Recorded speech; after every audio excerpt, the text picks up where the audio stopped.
Hi, I'm Jim Gordon, and you're watching Market 1 Minute. Joining us today is Jay Hutton, CEO, President, and Director of Visibility Group Technologies. Jay, welcome. Thank you. Okay, let's jump right in. Tell us what motivates a large convenience store chain to build a media network. Well, the first thing you got to realize it's not just a media network. Certainly, there is significant advertising and promotional value to driving digital display into a retail network.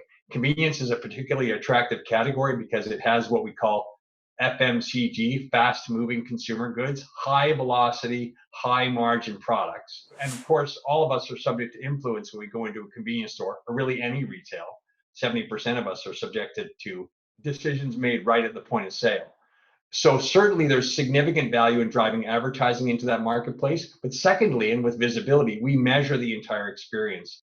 So we tell the retailer exactly how many men, how many women, et cetera, by time of day, by moment, by each advertiser. But secondly, and just as importantly, there's an operational benefit to convenience stores that are delivering a network because they can now connect all the stores into a digital network and they're able to determine sales velocity by SKU, by region, by store. So there's an enormous economical and operational benefit by doing that, not just an advertising monetization opportunity. And what kind of brands would want to advertise in a convenience store, and tell us why? Convenience stores are a really interesting marketplace, and I'm going to do a little bit of a compare and contrast. A grocery store might have 175, 180,000 independent SKUs or part numbers or unique products. A convenience store might have 800 to 1,200. But what's interesting about a convenience store is that each of those brands, represented by the 800 to 1,200 SKUs, are interested in promoting their products at the point of sale. Why? Because the point of sale is a very attractive place in which to influence customers on the fly. So each of those brands in a convenience store, and we all know those brands, Hershey, Mars, Budweiser, Coca-Cola, Pepsi, they all want to drive impressions directly at the point of sale.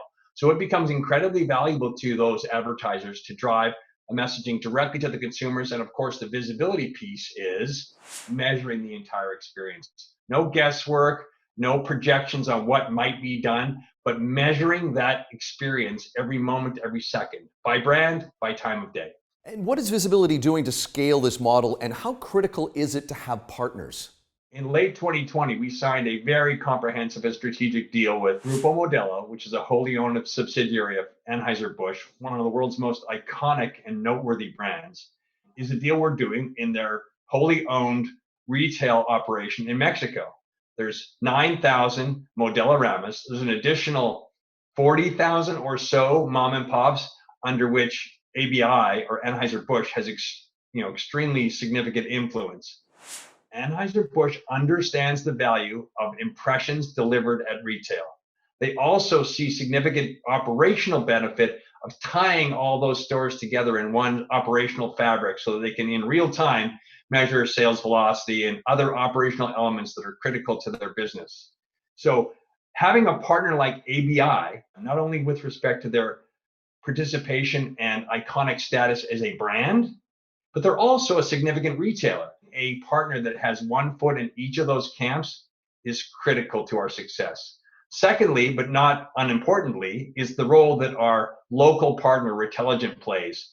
Installation, delivery, supply chain, all those components that are operational in nature are things that Visibility doesn't have to do, but our partner does. So all those things combined together creates what I think is a very compelling and noteworthy story for delivering somewhere in the neighborhood of 50,000 stores in the next 5 years.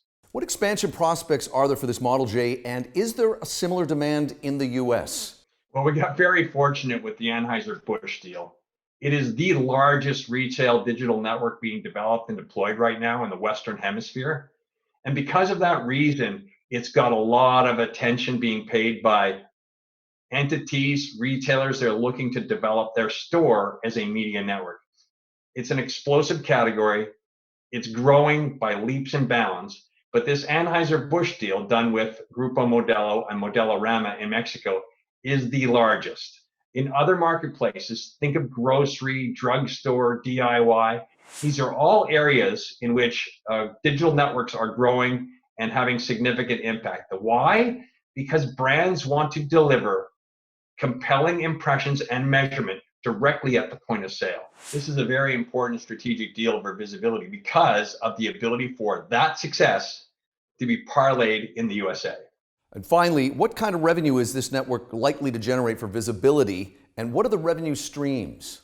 That's the part that's really exciting for visibility. As you may know, we're a software as a service company. So we think in terms of annual recurring revenue. So as this network grows, our projections over 5 years are something in the neighborhood of $70 million just in license revenue. Separately, because it's a joint venture and we have an equity participation in the entire business, the media value of this network is several $100 million over that same 5-year time frame. The projections for our participation in the media side of it, which of course we're going to be playing a role because we're going to be driving brands to buy this network space, it's $250 to $400 million over that same time period.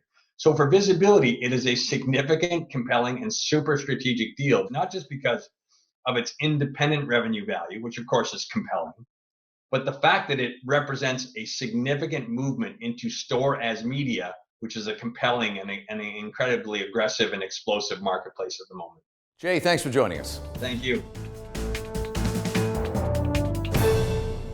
Hi, I'm Jim Gordon. Thanks for watching this Market 1 Minute on YouTube. If you want to keep up to date with other videos that we're putting out, you can click subscribe just below me or click on this list to see other great videos from Market 1.